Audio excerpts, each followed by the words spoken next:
Walking is the single best thing a human being can do. And I'm so now adamant that walking is kind of the panacea and the total longevity package for most people, that I just wrote a book called Born to Walk. It comes out January 7th. And it's really about the many, many, many myriad benefits of walking. Humans are designed to walk. We're bipedal. We have two feet that we walk on. We need to be moving all the time. Movement patterns that emulate walking are the single best thing anyone can do. Pretty much anybody can start with a walking program. The other part of this is that most people should not be running. And these are even people who enter marathons for, a lifetime achievement award or a belt buckle or a bucket list item. It's great. One of the reasons people turn to running is they think running is the quintessential exercise, like it's the best thing humans can do.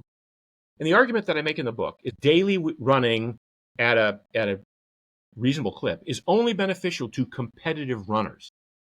To almost everyone else, running metronomically 8, 9, 10-minute miles day in and day out is counterproductive to a longevity strategy.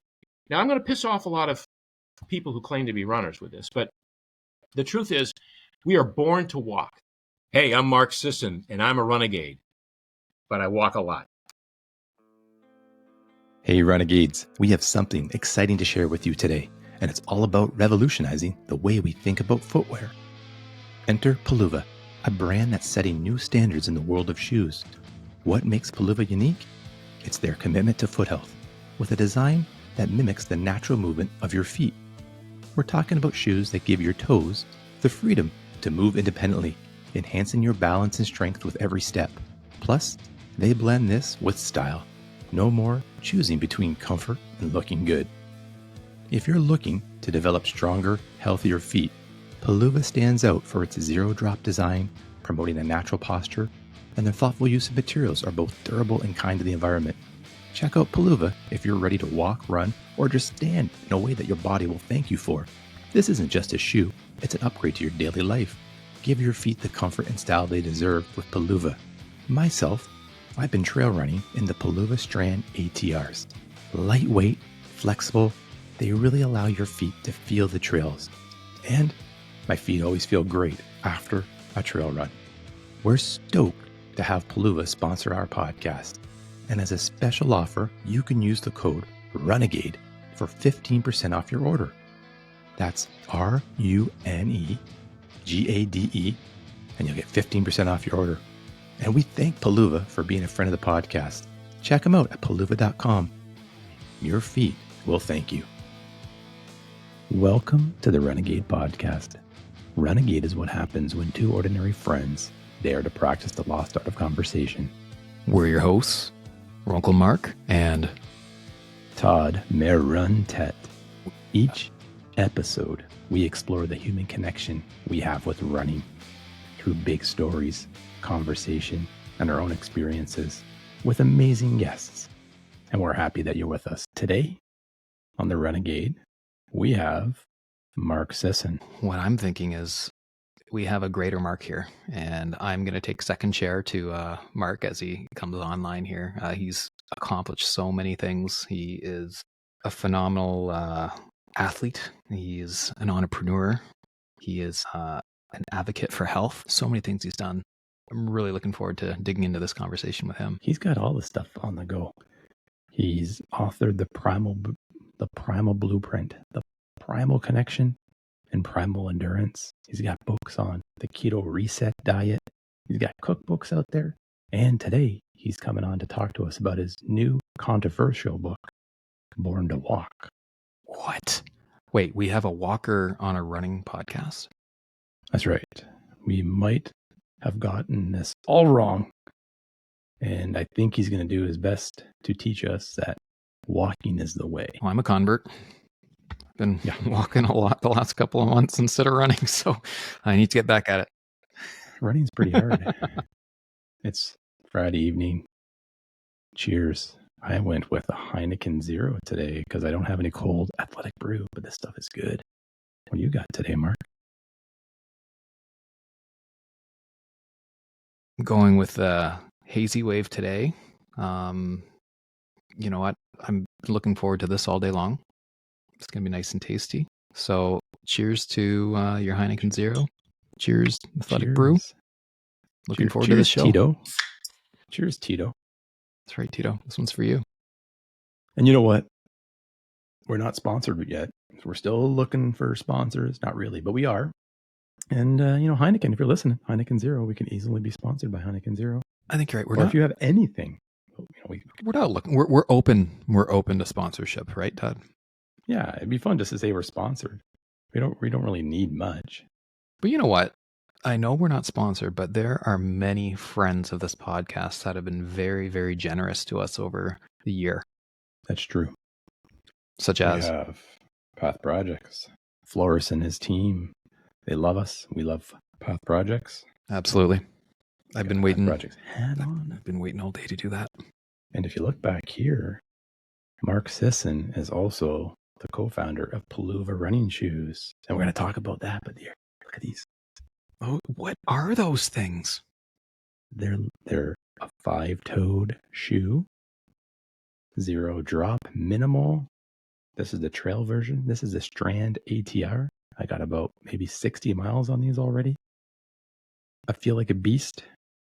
I'm moving like a beast. They're just fantastic. Just imagine that people that, see your footprint in the dirt, they're just like, what kind of animal was here? Look at this thing. It's like that when I was in California and saw that cougar or the paw print, and it was like, what? You saw a cougar? Saw a lot of cougars, but you were with your wife. I hope you fended her off. We were actually quite concerned. I did carry a rock for a good portion of that hike. Those cougars, Mark, you got to watch them. We weren't equipped. We started walking, and every person that we saw, we asked if they've seen any wildlife. Not really saying what we saw, but I thought maybe it could have been a bear. But then we looked up paw prints on Google, good old Google, and sure enough, it was a cougar. So without further ado, let's let Mark Sisson in. Good. To check to see if you guys were there. Yeah, we hear you loud and clear. Nice. How are you doing? Good. I'm doing fabulous. Excellent. I'm day 10 of my hip replacement, and I literally had to take a day off because I'm like doing too much. I walked 3 miles yesterday, a mile of it on a treadmill uphill. Oh my. Carried today in the gym. I did a little upper body workout. Carried 2 25-pound plates around for a while, and I'm like, this can't be. This is too. That is amazing. This is too good to be true. And was that part of the plan for that soon after the replacement? I know that they want to get you in motion. No, right? No. They said 8 weeks to get to 80% and 6 months to get to whatever. And I'm like, I literally feel 8 weeks. I mean, I literally feel 80% right now. I mean, I'm like, I don't know, what to say other than. I really did my work going into it. I prehabbed a lot. I haven't been able to walk well for 6 months, but I could get on an elliptical machine and I could do the bilaterally symmetrical work. That was helpful to go in prepared that way. And so anyway. Good for you. Knock wood. Well, it's amazing. Yeah. I've been watching you on Instagram and I saw your videos. What a machine. Yeah. A couple days after surgery, you're moving around. Yeah. And I love it. It's inspiring. Nice box of Peluvas in your background there, Todd. Yeah. That's right. I got those from our buddy, Dr. Mark. Yes. Went down into Two Rivers Treads and he's a fan. He's a fan for sure. And he was talking about him. And then afterwards, I put about 50 miles on him, Mark, and I love him. I'm on the trails with him all the time. And he's like, this is my shoe. I've been wearing this all the time. Because, Mark was always wearing Ultra and stuff like that and his barefoot and sandals. But he's like, I'm getting in my Peluvas and I got him here. Nice. Oh, good choice. I think it was. They are. I like the color too. Great color. I forget if it was our first episode with Mark or when, but when he started mentioning Peluvas, I remember that's when our ears perked up and we're like, oh, we definitely need to look into those. And when Todd picked those up, I just love the color of those ones. Those are just beautiful. I almost wore them for the JFK. I was down there to run the JFK, and I was debating because I wear kind of minimal shoes all the time. I mean, we're trying to figure out our main approach here, and we have a golf shoe, see if I have it handy. But Well, I was thinking that's a do great either of you idea. play golf? Not very well. Yeah, well, Not very well. not many do. I definitely don't. But we have a golf shoe coming out in June, and then we're going to use this as a prototype to do a court shoe for like pickleball and stuff like that. And then we decided, even though we tell people don't run in these, so this is. Let's see if That's I can. nice. The light's kind of weird in my place here, but that's the setup. Yeah, look at Those this. look great. Yeah, and yeah. Anyway, it's a perforated leather upper. It's a great looking shoe, I think, and we've already got a couple of top golf pros raving about them and training in them. I'm just one of the things that I think I'm going to push after my complete recovery is this idea that, man, reacquiring a gait after any sort of a orthopedic injury, you got to roll off the big toe. You have to use that big toe. So, yeah, the big toe is everything, and that probably the worst question I ever asked Dr. Mark was, why is the foot so important to running? It was kind of like a nonsensical question, but we got a really good answer. Yeah. And you know what? It's all about that big toe engagement, right? Exactly. That's Mark, and hey, thank you for joining the podcast. You have a storied career, a businessman, an author, professional athlete. We've been following you, but for our Renegade listeners, can you share with us what drew you to endurance sport? Well, I was genetically gifted in terms of running. I had no other genetic gifts in terms of other sports, and that's one of the things I talk a lot about in my new book. There are very few of us who are actually appropriate for true running. We'll get into that. But so as a teenager, I lived 2 miles from school. I found it more convenient to run to and from school than take the bus. I could beat the bus both ways every day. So I was getting in, 10 miles a week of training there. In high school, I went out for the track team. I was too small, too skinny, too ectomorphic for basketball, baseball, football, hockey. I grew up in Maine, so hockey's a big thing there. And, just went out for the track team. And as a freshman, found myself winning both the mile and the 2 mile event at every track meet. And that gave me a lot of credibility. I was an athlete now. And I capitalized on that throughout most of my running career. I realized that I was pretty good at it. And I went on to become captain of the cross-country team at the Phillips Exeter Academy, a prep school that I went to, and then Williams College, which is a D3 school in Western Mass. After that, I continued. I really liked the road racing aspect of running, and so I entered 5Ks, 10Ks, 15Ks, 20Ks. There were so many of them in the 70s. So many of these races. Every weekend there was a race. Not just in New England where I was growing up, but also in Northern California where I gravitated to eventually. So I became a pretty good runner. I qualified for the Olympic trials, 1980. I finished fifth in the U.S. National Championships, the last AAU championship event in 1980. And but I started to fall apart from the miles and from the shoes, which we're going to talk about a little bit today, and the idea that more is better, and the harder you run, the faster you run, and all of these things that we assume to be true before we knew a lot about what what the science has proven to be the best way to train over the last several decades. And that got me into, so I retired from elite running because I couldn't run that well, that far, that hard anymore. But I could run enough that I entered a few triathlons. I finished fourth at Ironman in Hawaii in 1982. And then I just kind of hung up my running shoes and said, I'm going to dedicate the rest of my life to just being strong and lean and fit and happy and healthy and productive, and not caring so much about performance, at least on the track or on the roads.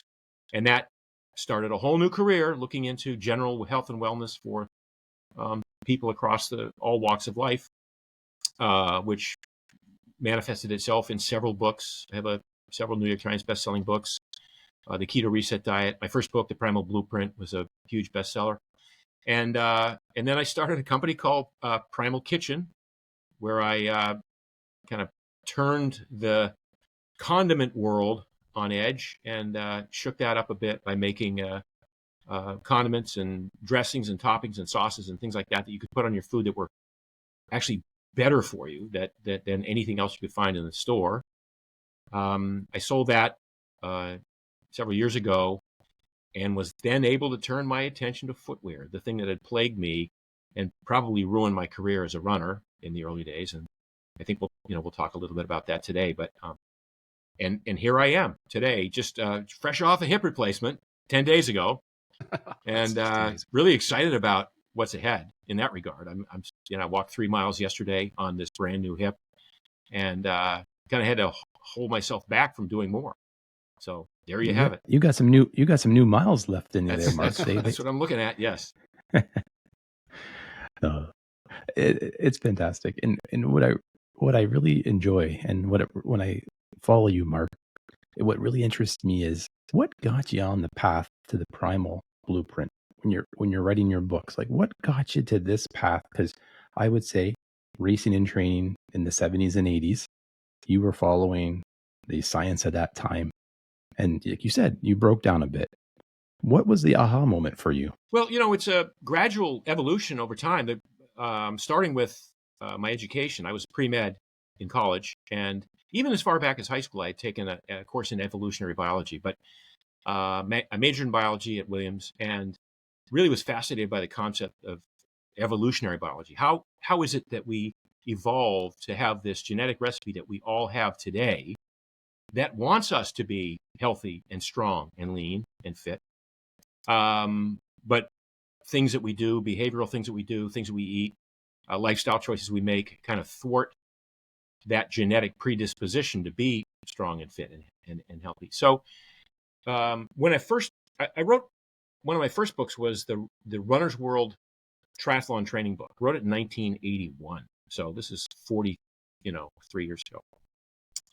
And in that book, I started to talk about the concept of health versus fitness, and how at some point your pursuit of fitness runs in parallel with your pursuit of health. But as you start to, train harder and ask more of your body in the name of performance, you start to sacrifice health. And there's a point at which many top athletes, particularly in the endurance world, become very fit performance-wise and very unhealthy, whether it's overtraining, whether it's overuse injuries, whether it's just a severe general breakdown every couple of months from overtraining, whether it's the diet, which in those days was largely carbohydrate based, and that was one of the aha moments I had, was that I didn't need to be consuming that many carbohydrates to perform reasonably well. So there wasn't one aha moment as much as it was an evolution of my writing that kept looking more and more at, okay, how can I be not elite performance-wise, but how can I be really strong, like in the 90th percentile? And how can I still be fit performance-wise, but be very healthy, not compromise my health, with the least amount of pain, suffering, sacrifice, discipline, calorie counting, portion control, all the other nonsense that we think that has to be associated with those pursuits. And that helped me arrive at this model that I called the Primal Blueprint. And the Primal Blueprint was essentially a template for living that called upon ancestral behaviors. Like if we just eat real food, like our ancestors did, lots of plants and animals. If we move around a lot at a low level of activity, that means moving through time and space as much as you can, day in and day out, lots of walking, lots of getting up and changing positions, not a lot of sitting. If we lift heavy things twice a week, because our ancestors lifted boulders and logs and carried babies and carried carcasses back to camp and just generally did a lot of work, and then sprint once in a while. Not a lot, not every day, once a week if you sprint. So move around a lot at a low level of activity, lift heavy things, and then sprint once in a while. Those were ancestral behaviors that created this genome, this genetic recipe that we all have today that our bodies expect us to do. And where we get into trouble is either not doing enough of that, sitting on the couch, watching TV, eating crappy food, or doing too much of it. And, there's a whole generation of people, myself included, who thought if a little is good, more is better. And we're finding out now, decades later, that has an effect on joints. It has an effect on heart muscle, and it doesn't necessarily take a role in a longevity protocol that most people think it does. So the template, the Primal Blueprint, was about, okay, how do we craft a lifestyle for ourselves that accounts for enough sleep, enough play, enough sun exposure, fresh air, real food, and movement patterns that emulate ancestral movement patterns. You think about it, it's like it's almost self-evident, and yet we surround ourselves in front of us all along. Right in front of us all along. Yeah. Yes. Yeah. The best stuff usually is. Well, that's it. And you were saying how your recovery from your surgery was quicker than what even the doctors were expecting, right? And you mentioned that there was a lot of prehab that you were doing, and I think just your lifestyle alone contributed significantly to. I mean, I'm not a doctor, but just having a great foundation for recovery just expedited things. Well, there's two parts to that. The answer is yes, and I did consciously do some prehab. My gait, my stride was compromised for the last 6 months as a result of this hip impingement that I had, and I needed a replacement. But there were things that I was able to do in the gym. For instance, an elliptical trainer, which, I used to think, oh, elliptical, that's for, people who, can't do anything else. But God, it saved my life, really. It was amazing that I could get, 35 or 40 minutes right up to the day before surgery. Between that and some easy leg weights, lower body training. So the prehab that I did was instrumental in that. And then I think, to your point, I think my physicians are so used to dealing with people who haven't done the work beforehand, who have maybe, particularly with a hip or a knee, they've maybe suffered for 2 years or 3 years or 4 years from it and gave up and stopped working out. And so they go into their operations, they go into their surgeries with atrophied muscles. And then they're unable to do the rehabilitative movements that are required immediately after surgery. And so what would normally take, if you're a fit person, maybe you come back 90% within 4 weeks. They're taking 10 weeks, 12 weeks to come back because of this lack of preparation and the atrophy of muscles as a result of not everyone who gets a hip replacement is an athlete. Most are not, right? Most are not athletes. And so that's a tough thing to overcome from the get-go. So yeah, I want to kind of raise the awareness around the importance of this prehab concept going into a surgery like this. Todd, I'm looking at your coat, and that is quite cozy, quite stylish, and from what I understand, that is also a Path Projects coat. Is that true? That is true. You got it. This is the Path Projects Klamath shirt. Klamath? The Klamath shirt jacket. Wow. It's on Path Project shares. It's a classic garment meant to be passed down like a family heirloom. And I'm not passing this down to anybody. I'm going to be buried in this. So comfortable. That's the secondary promotion about it, or not promotion, but the advertisement of it. You can not only can you pass it down as an heirloom, but you could also be buried in our attire. Sleep comfortably for life. You can be buried in this like I'm buried in all my races that I run. No. It's 100% merino wool. It's soft. It's so warm. So we live in Canada, to our listeners, our renegades. I've been wearing this since about October. It's a shirt jacket, right? So it's got pockets. So let me see. I got 2 pockets here. Nice. It's got an inside pocket. In a shirt? In a shirt. You can store stuff inside. They've thought of everything. Path Projects, that's what I like about them. They're always thinking about the little details. And it's great. So check them out. And you know what? They've dropped 3 amazing new shirts. They got the Benham half zip, the Lomon hoodie, and the Kessler LST. That's long sleeve tee. Check out their website, pathprojects.com, and use the code TRP10 for 10% off your order for a limited time. What was that code again? T? RP10. That's right. And folks, we'll put some pictures out. Mark is a physical specimen, to say the least. Like, you can see him on his Instagram. Like, you are fit. We're not fit. We can aspire to be Mark, and we can follow this Primal Blueprint because it just makes sense. And you know what? The folks that we've been bringing on the podcast over the last year all have really great elements that have a very similar, North Star that they all point to.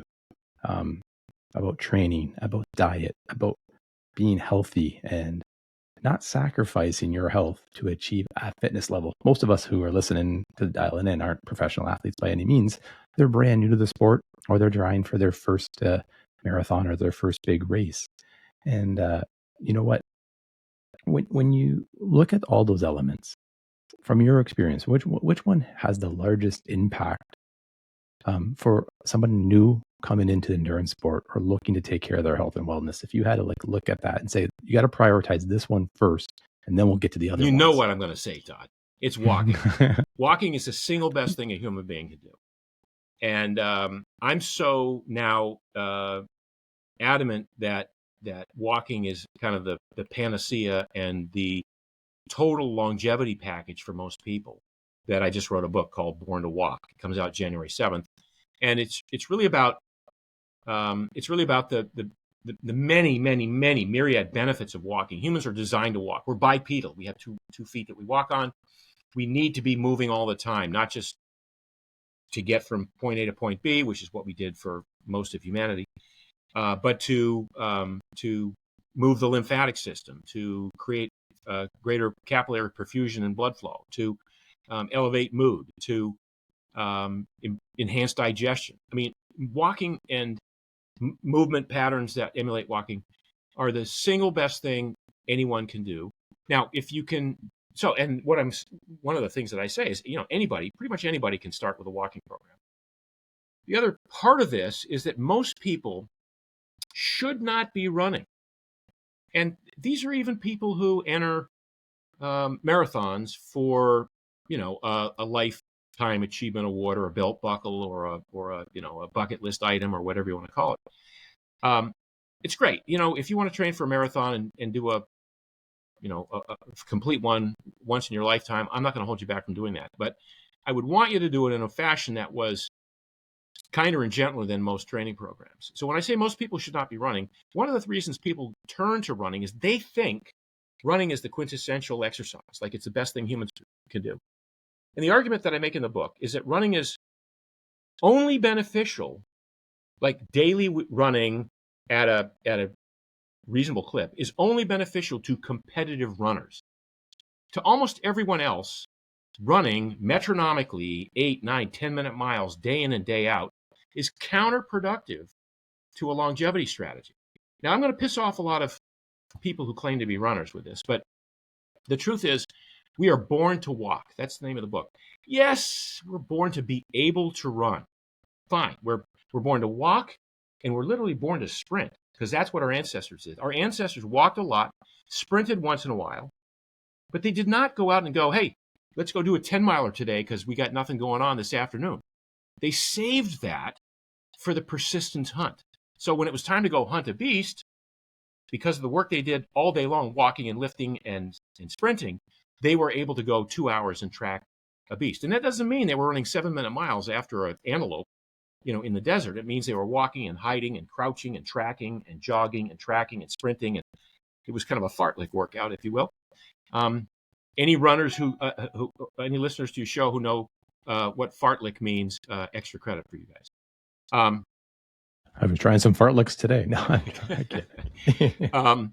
So humans are better off walking as much as we can, sprinting once in a while, lifting and going to the gym and lifting weights. And if you do that right, then when you go enter your local turkey trot, your 5K or your 10K, even if you've only run once a week, you're gonna run faster, you're gonna run stronger, you're gonna have better form.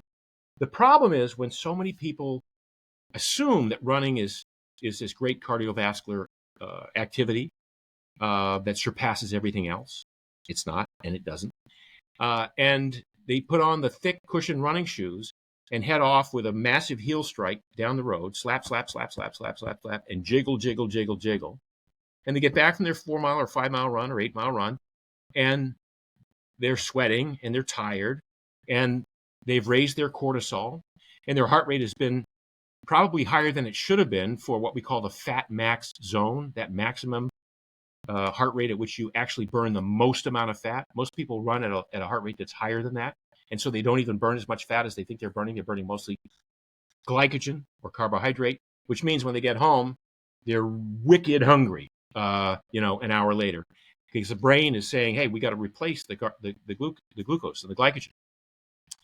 And I see this over years, over decades, people who have been trying to lose weight through running and just, it doesn't happen. And once in a while, somebody will have a nice weight loss story that incorporates some amount of running. But typically, it also involves a great amount of discipline in their eating strategies and their eating patterns. You have to combine the two. So long-winded answer to your question, Todd. But yeah, I mean, walking is the quintessential human movement. It's the best thing we can do. The body expects it.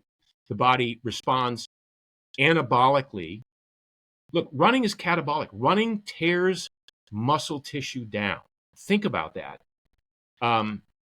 First of all, think about every elite runner. Those guys lift weights. They're in the gym. They're lifting weights. How come they don't weigh 30 pounds more with muscle? Because running is catabolic. So their ability to run fast is partly because of their body types, partly because of their training, and they train a lot at a low aerobic they're literally training at 80, maybe maximum of 80% of their mileage is done at zone 2, what we call zone 2 these days.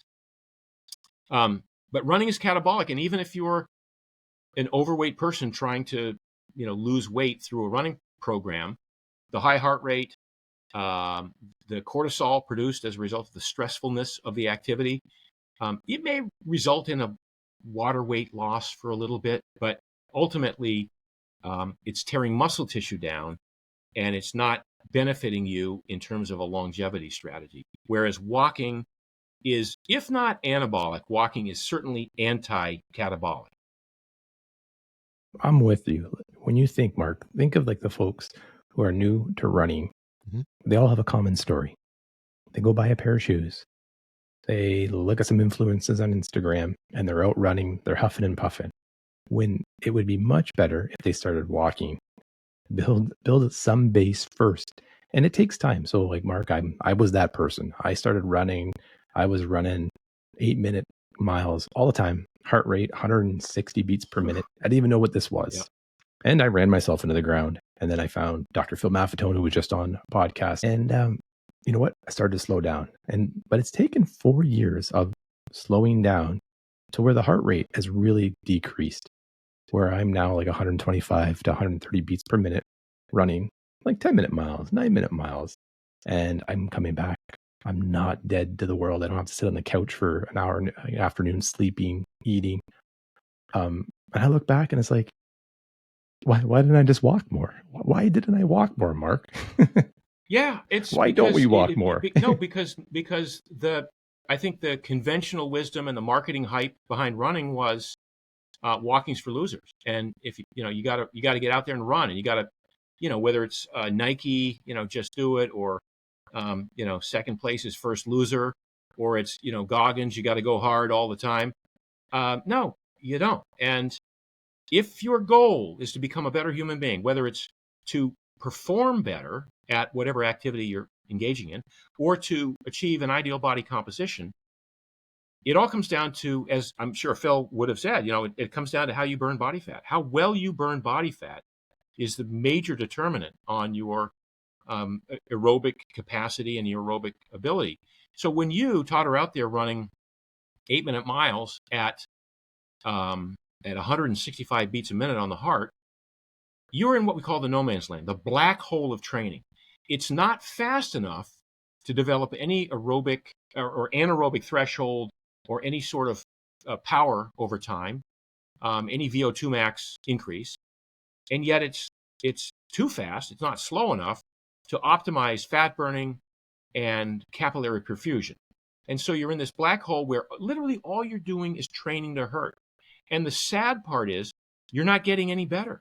You're doing this day in and day out, and I almost guarantee you we're not getting any faster.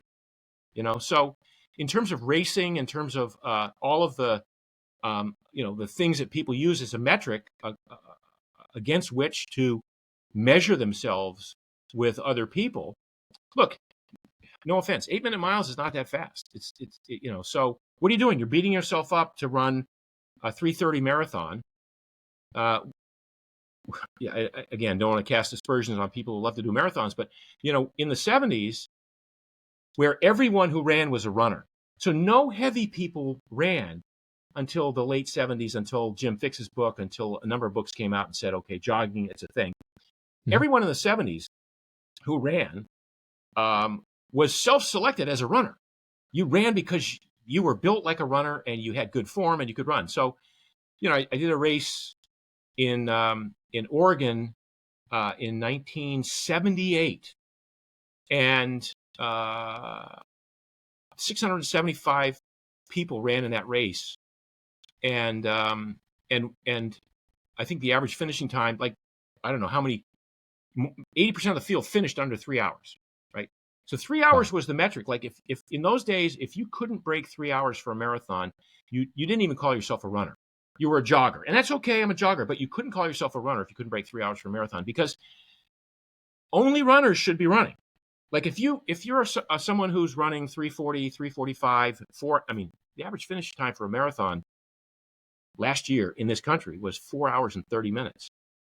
I mean, I was a lifetime runner, and I've never spent that much time running in my life. I don't know how people do it. Why would you beat yourself up for that much when you could be walking just as fast and with a smile on your face and not hurting and carrying on a conversation and doing better for yourself and your body?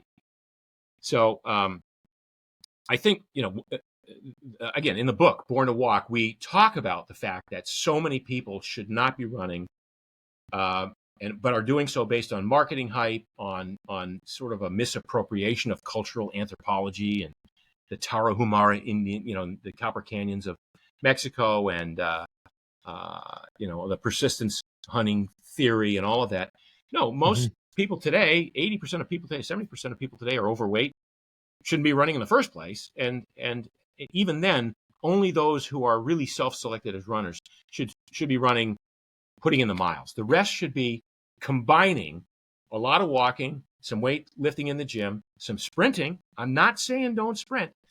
And then if you want to run 5 miles once a week or 8 miles once a week to test yourself out, do it with good form and do it at a zone 2 or a zone 3. And if you can't hold that heart rate at zone 2 or zone 3, walk it down. One of my strategies at the end of the book is go on a long walk. If you feel like running, run as far as you can, as long as you can, with perfect form. And then when the form breaks down, walk again. And then when you feel recovered from that, try it again. But there's no reason you have to continuously hit those 8-minute miles or those 10-minute miles in your workout. There's nothing really positive to be gained by it if you're not training at the right heart rate. Otherwise, you're just beating yourself up. You're practicing to hurt. And there are much more fun activities we could be doing. Absolutely.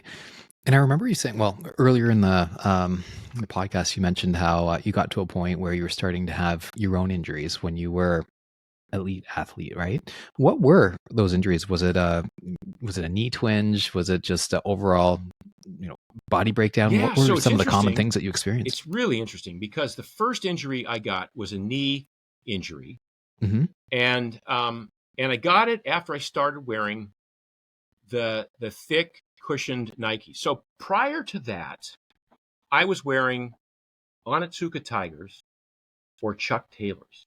So I wore minimalist shoes in my early running days, starting in the late 60s, because that's all that was available. There were no running shoes. And then Bill Bowerman and Phil Knight invent this thick cushioned running shoe, and they invented it because they wanted, the men of Oregon, they wanted their Bowerman's runners, who were world class, to be able to put in a lot of miles with good form. And again, understand, these were skinny guys with great form who just wanted to run more miles without their feet telling them 40 miles a week, that's enough running. So that was a whole original impetus behind creating these cushioned running shoes, was for great athletes, great runners, to put in a few more miles. So I was one of the first group of people. I would get my Nike samples, in the mail. They were production samples, one-off runs of purple and brown and lime green and orange and, all kinds of bizarre colors. And I trained in them, and I was able to put in more miles. So my mileage went from, 60 miles a week to 100 miles a week. But I got a knee problem. I got chondromalacia. I had to sit out my senior year of college. I was captain of the cross country team, and I had to walk around campus with a cane because I had knee problems, knee chondromalacia. I was one of the first miracle cures with orthotics. So this guy, Steven Subotnik, a podiatrist out of Hayward, California, fit me with these rigid acrylic orthotics that I would put in my thick cushion shoes that would offset my feet, prevent any sort of pronation, even though the feet are supposed to pronate. And lo and behold, my knee pain went away. Well, I did that for 2 years, and then I got hip tendonitis, because all this does, every time you take away that important input the bottom of the foot needs from a perfect stride, from a perfect gait, when you take that input away and you put a thick, padded, cushioned shoe, you just bypass all that information the brain needs on how to orchestrate the kinetic chain from the bottom of the feet through the arch, through the ankle, through the knee, through the hip. So I fixed my knee pain. I just drove all the problems further up the kinetic chain to where I got tendonitis in my hip. And that was ultimately the reason that I had to retire from running in 1981. So it was an accumulation of injuries, partly overuse syndrome, partly the footwear, partly the diet. I was eating a largely grain-based diet. In those days, we thought the furnace will burn anything. So it was all loaves of bread and cases of beer and pasta and cereal, whatever it took to get 1,000 grams of carbs in every day. To our Renegade listeners, we are stoked to be an affiliate for Ketone IQ. Mark, do you know what ketones are? No, but I need all the help I can get with adding IQ to my score. What are ketones, Mark? Ketones are a natural source of fuel for your body. They're often created when your stored carbs are depleted, triggering your body to convert fat into ketones for fuel. Unlike fats, ketones can actually cross the blood-brain barrier, allowing ketones to fuel both the mind and the body. Compared to other sources of energy like glucose or fat, ketones are a more efficient fuel that can produce more power while using less oxygen. And on that Rich World episode where he was interviewing David Roach said one of the secrets for his amazing Leadville performance was taking Ketone IQ specifically to aid in his recovery. It wasn't during the event or the lead up to the event. He'd go out for a hard run, and he would take Ketone IQ afterwards. It helped him recover. And he said that was the secret, one of the secret sauces of the Leadville performance. Interesting. Well, what I'm going to try is taking some Ketone IQ after our podcast here, just to see how I recover and if I come back stronger for the next one. We will. You will. We will. And follow the link in our show notes, and you will get 30% off your Ketone IQ order. Mark, what I liked about the book, and you shared a copy with us, so I was able to go through it. And I love that you're challenging the norm. You're challenging the convention out there. And there was one thing that stuck in there, and it was in the element that you were just talking about, is that a lot of people find running and they want to run their first marathon when they would be much better off at doing some basics and getting really good at maybe a 5K or a 10K. I believe you ran a 2:21 marathon. Was that your PB? And you said something like, back when you ran it, you came in like, the top half. Yeah. So now today you would win with that. I think you were off air for a second there, Todd. But I was telling Mark that at this Nike OTC marathon in 1978, there were 675 people towed the line. There were only 2 people from other countries, one from New Zealand, one from Japan. I ran 221.38, which was not my best time, but 221.38, and I finished 48th. Now, 221.38 would today in the New York Marathon, you'd be in the top 30 probably. And in that same race, like I've seen the LA Marathon over the years, where if you ran 3 hours in the LA Marathon, you were 120th. I mean that like there were 400 people that finished under 3 hours in that one race in Oregon, that little race up in Oregon in 1978. So we were self-selected to be runners in those days. And my point is, while I guess it could be argued that it's great that we got people off the couches and started running again, my point is there are much better activities for you than running, unless you are a pure ectomorph with a high pain threshold, a willingness to suffer, great lungs, genetically gifted VO2 max. Everyone else should be walking and enjoying it. And by walking, I mean walking, hiking, rucking. Rucking is a great new activity. And, you put on a pack and you ruck with 20 pounds or 40 pounds on, you can get your heart rate way up there if you want, pretty easily. So it's not like I'm telling people don't get your heart rate up there. I am saying that most of your training should be done at your MAF, as Phil would say, or at your maximum fat burning heart rate zone, or zone 2, or whatever you want to call it, which is 180 minus your age. So if you're a 40-year-old person, 180 minus 4 is 140. Your heart rate should not exceed 140 beats a minute on any of your long efforts. For most of the work that you do during the week, I would say 80% during the week. Once in a while, you can do some sprints. Once in a while, if you want to put a little quick tempo run in there and test your form, test your fitness, see if you've gotten faster. But so many people don't get faster from their training. I meet people who do 7-8 marathons a year, and they do 342, 342, 344, 341, 342. I'm like, dude, why would you beat yourself up so much?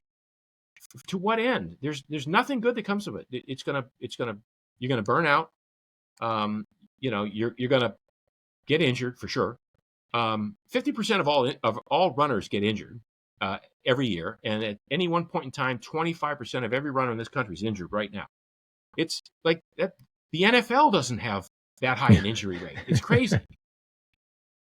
And a runner will never take a day off. They'll be injured. Yeah.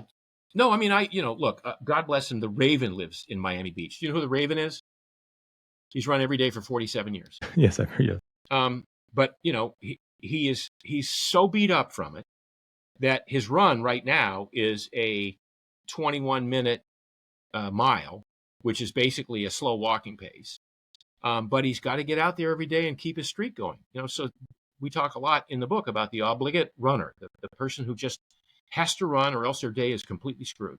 Like if they don't get their run in, they're miserable, they beat themselves up, they feel guilty, they take it out on their spouse or their kids. It's like life's too short for that. If in fact you entered into this endeavor to be happy and strong and lean and fit and live longer and not get sick, running is not the way to do it. Walking is, lifting weights, stretching, sprinting. There are so many other, riding a bike. I mean, so many other ways that are fun. And, then I hear from people who say, well, I just, it's the discipline. I like to do hard things. Cold plunge is a hard thing. Go do a cold plunge. It's true. I find that I usually end my showers with a 20-second all the way on cold, and that's enough for me. I find it haven't way too invested hard. in the cold plunge yet. It's the cold plunge, the cold shower. I try it. I can't. And one weird thing is it makes your hair grow. So next thing you know, I'm like, I got to reshave my neck and all this stuff. I'm like, why does cold water make my hair grow? I don't know. It doesn't make it grow in my head though. I can tell you that. Is that all it takes? Had not heard that one. Me neither. Maybe it's just me. Maybe it's a Canadian thing. I don't know. We have to fact check that one. Yeah. Someone will fact check us for sure. And well, as you're saying this, I can't help but think, Mark, we got to change the name of our podcast here because we were the RUNEGADE We gotta what Maybe the goes with Walker-gate. walk? Okay, but it's Walk. not just Yeah. walk; it's a brisk walk. Like I found a big difference No, between that. no, absolutely. It's a brisk. And again, I like, even when I hike, I go to France every summer, and I do a lot of walking. I do 6 to 10 miles a day of walking in France, and much of it is on pavement, on sidewalks, through towns and things like that.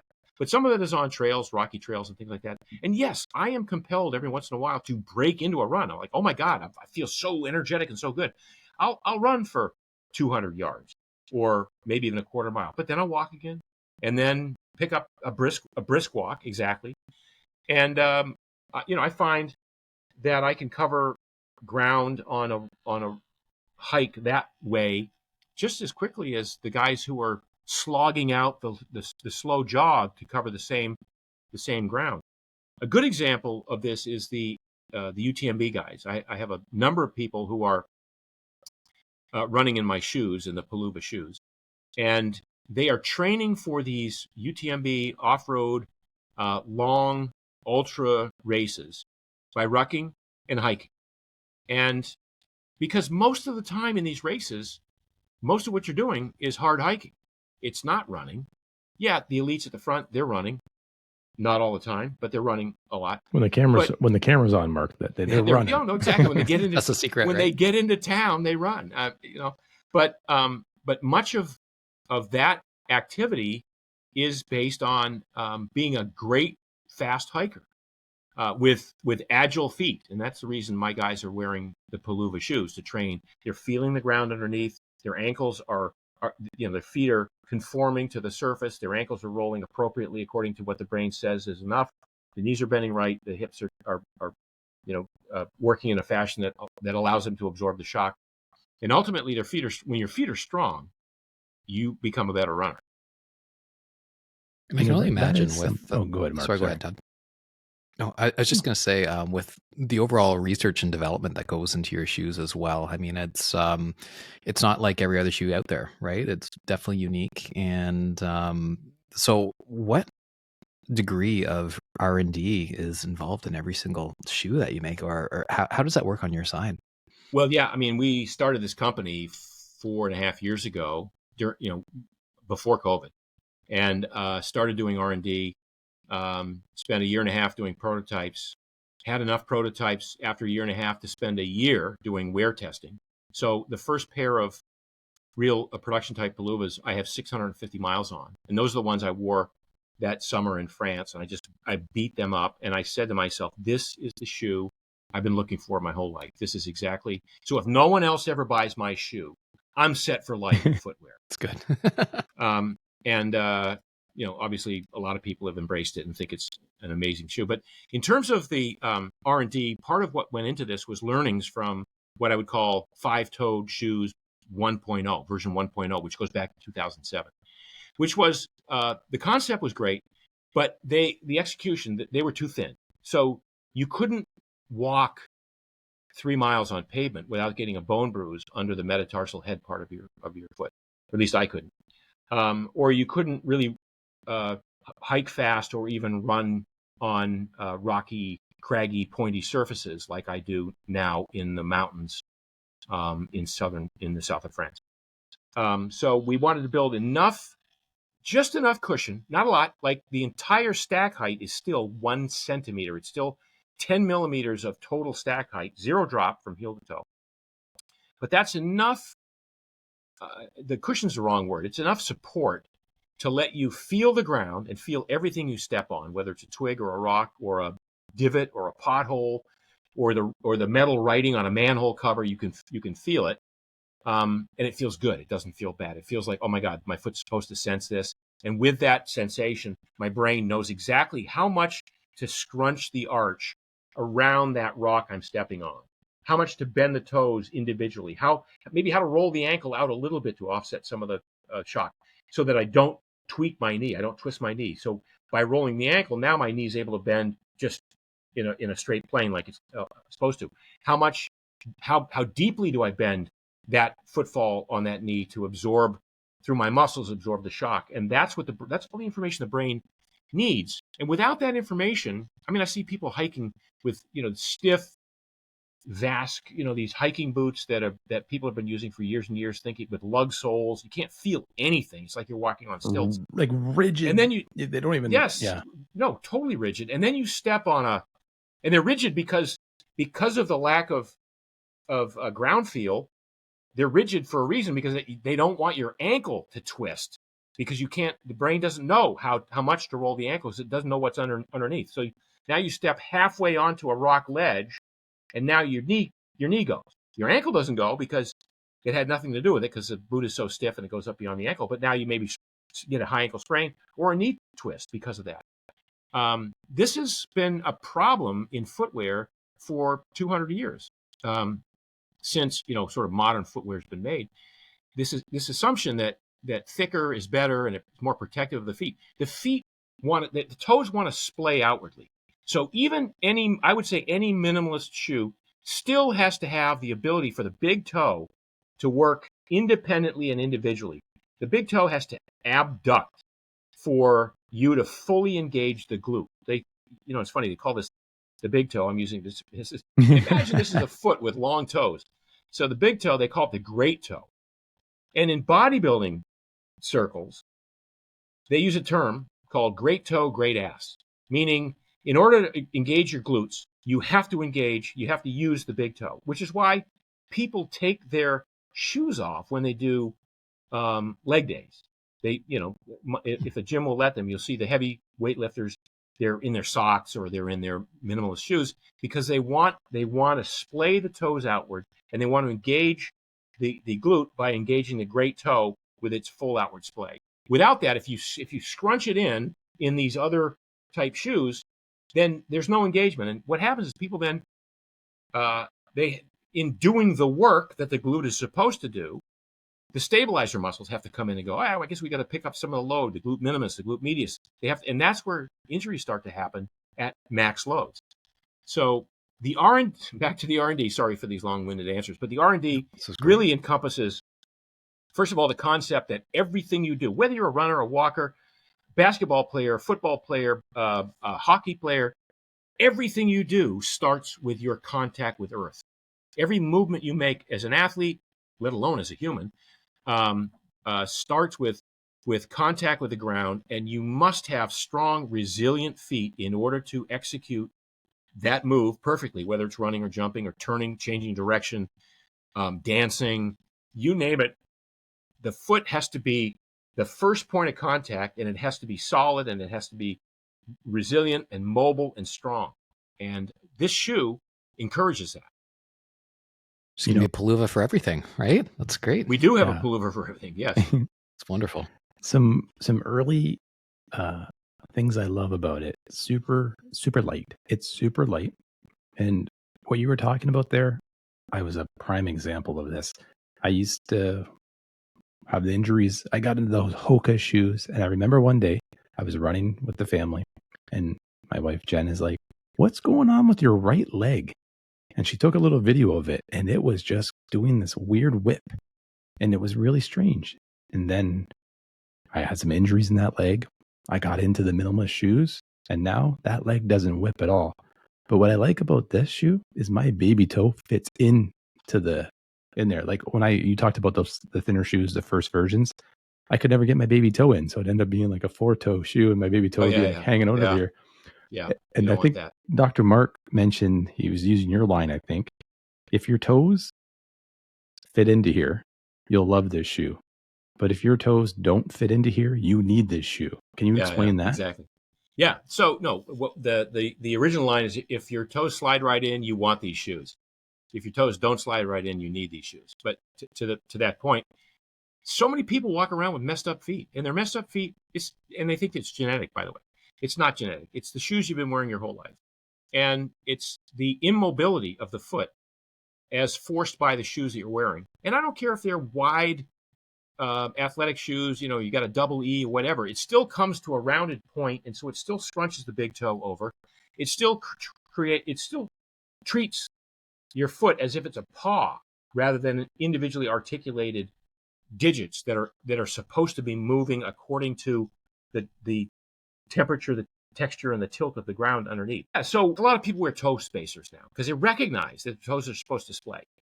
So a lot of people take their restrictive, pointy shoes off at night and they put on a toe spacer and they watch Netflix or whatever, and then they take their toe spacers off and go to bed. So they recognize that toes are supposed to be splayed.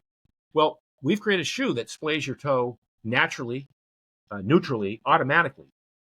So if your toes don't slide right in, you need these shoes. And it's really interesting to watch first timers put the shoe on and say, "Yeah, I'm in. I feel the toes." Nope. You got two toes in one segment there. So it takes a while to fit them, but after you fit them and wear them around for a little bit, within 2 or 3 days, your toes slide right in. They find their space, and that's an indication that your toes are now starting to achieve their natural splay. Now, there are a lot of people who would say, well, I buy these other minimalist shoes. They're very wide. They're wide, thin, flat, and flexible, which is what minimalist shoes are supposed to be. Wide, thin, flat, no drop from heel to toe, and flexible, so you can feel the ground underneath. But a foot that's been messed up after decades of wearing normal shoes is not going to seek a wonderful natural splay, even in a wide toe box minimalist shoe. You have to guide it there. You have to not only put on the toe spacers, you have to actually put your foot through the motion. And so we tell people, look, just wear the Peluvas throughout your day. Go about your day, do your errands, drop the kids off at school, go to work, go for your hikes, go for your walks, go to the gym, do your workouts in the Peluvas. And every time you step, you're strengthening the intrinsic muscles of your feet with every step. And you're doing it because you're walking and not running. You're doing it in a very gentle fashion. So there's not going to be a ballistic.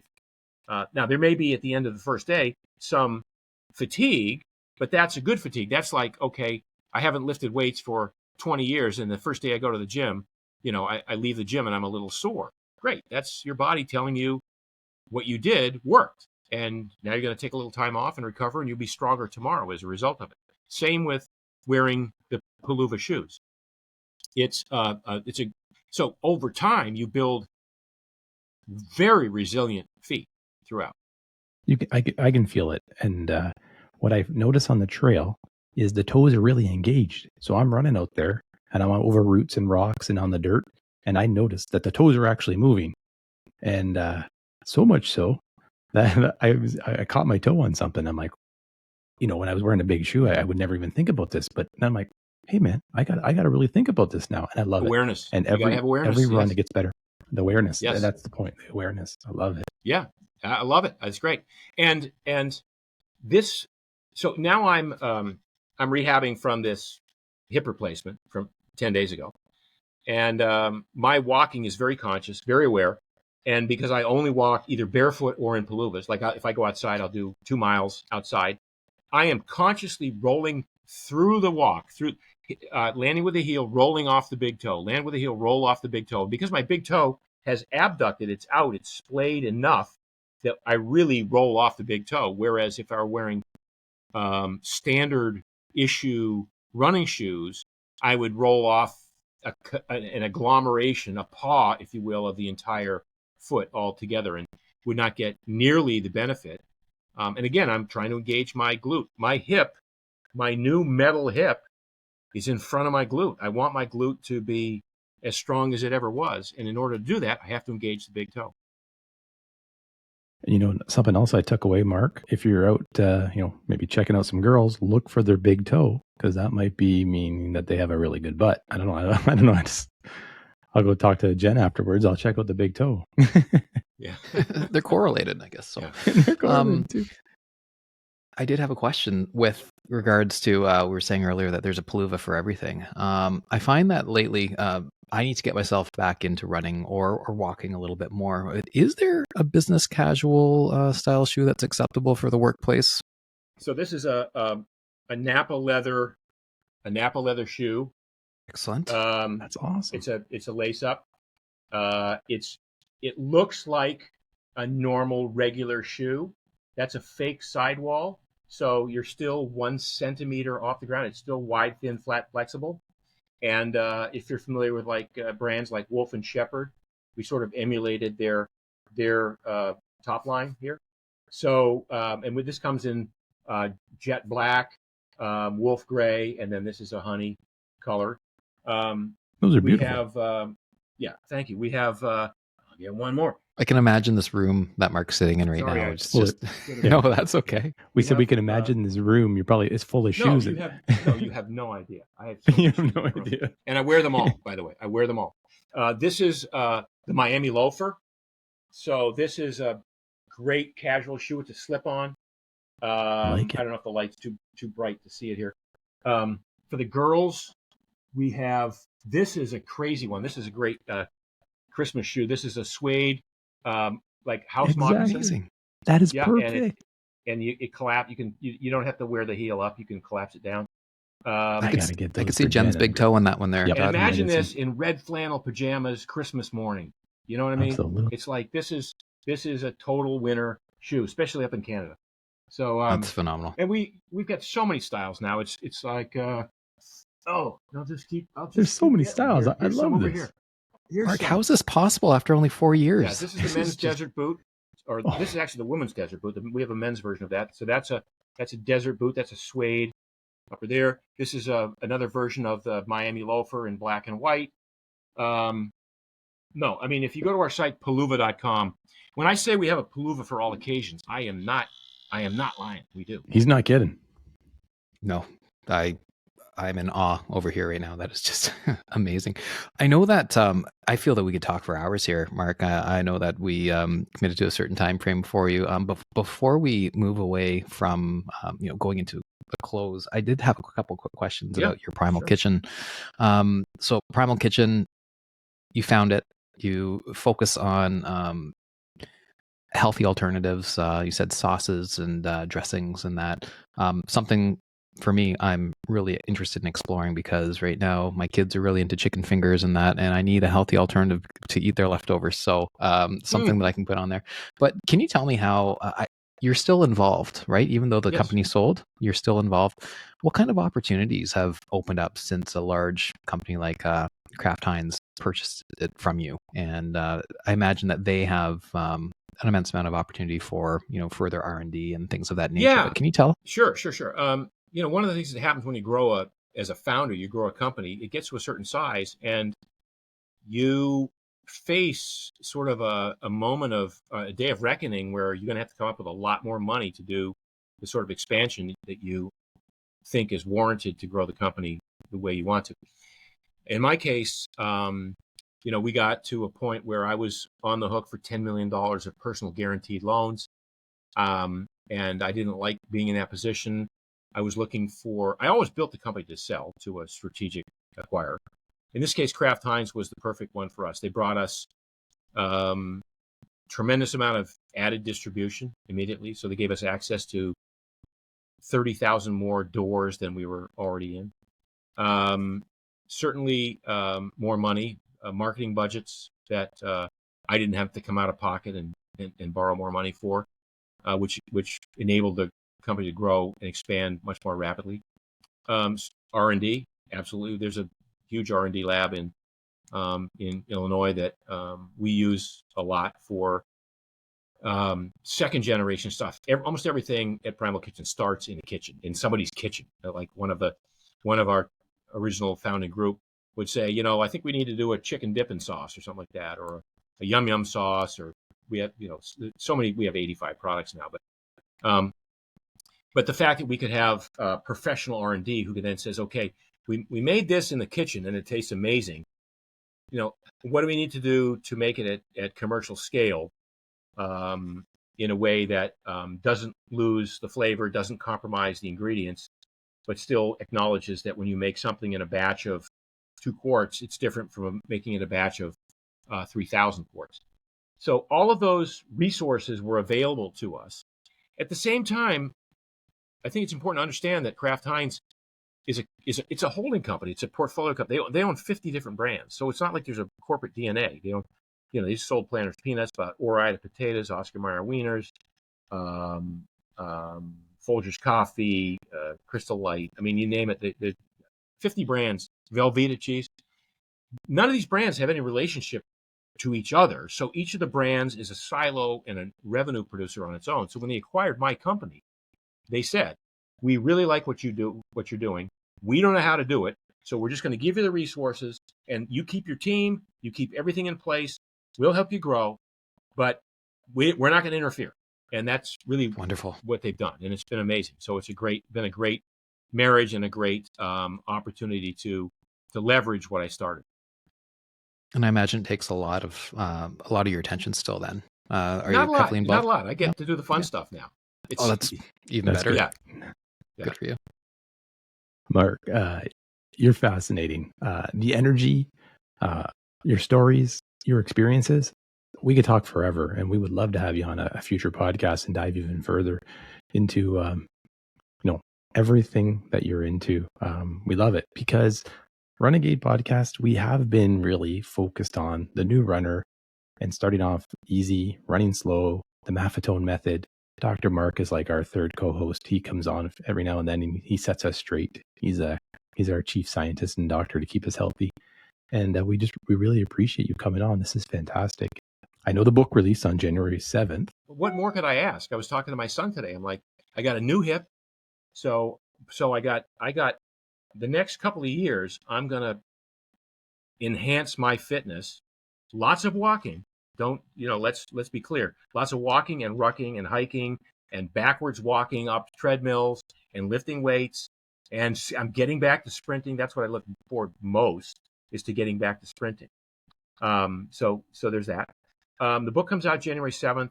I think it's going to be transformative. I think it's going to open up a whole new discussion about the propriety of running for the masses, or the impropriety of running for the masses. And then, this shoe company, I got a ways to go. We are seeing such amazing results across the board from everybody, but business is tough. It's hard to start a business. And, so those are my major foci, I guess, for the next couple of years. And I don't want any more on my plate after that. Right. I was like, this is going to keep me very busy for a long time. Absolutely. Well, I think you have some converts over here, and hopefully soon you will see. I'll put one of your Peluva boxes back behind right me over as the well. Athletic Brewing box behind you, which is, by the way, I love that stuff. It's good. I'm going to big shout out to. I like the Run Wild IPA, but I mean it's I have 12 cans of it in my refrigerator. We have a little bit of fun. We always say that we're not sponsored by Athletic Brew because we're not. We just always have one. And today I just didn't have a cold one, so I'm drinking Heineken Zero. So I'm like, oh no, sorry Athletic, we still love you.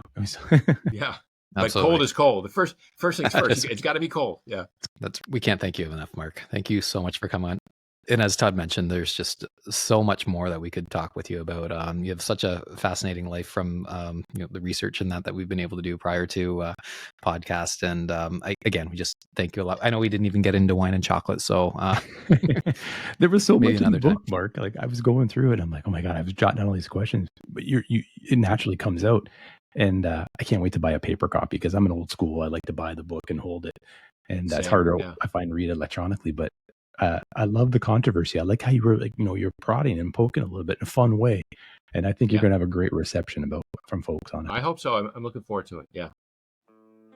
We're happy to share with our RUNEGADE listeners coming Sunday, September 14th, 2025, the Windsor Waterfront Half Marathon and 5K, billed to be the flattest, fastest, most scenic, and more importantly, the most family spectator-friendly event. Running along the Windsor waterfront, you have the Detroit River at your side. You have the Detroit skyline serving as that big city backdrop, and it's showcasing all the best of Windsor, Ontario. This is the half marathon or 5K that you've been looking for, the race that you must put in your calendar. On episode 15, Ryan Allison joined the RUNEGADE and shared all the detail, the planning, the race day specifics that the team has been focused on delivering.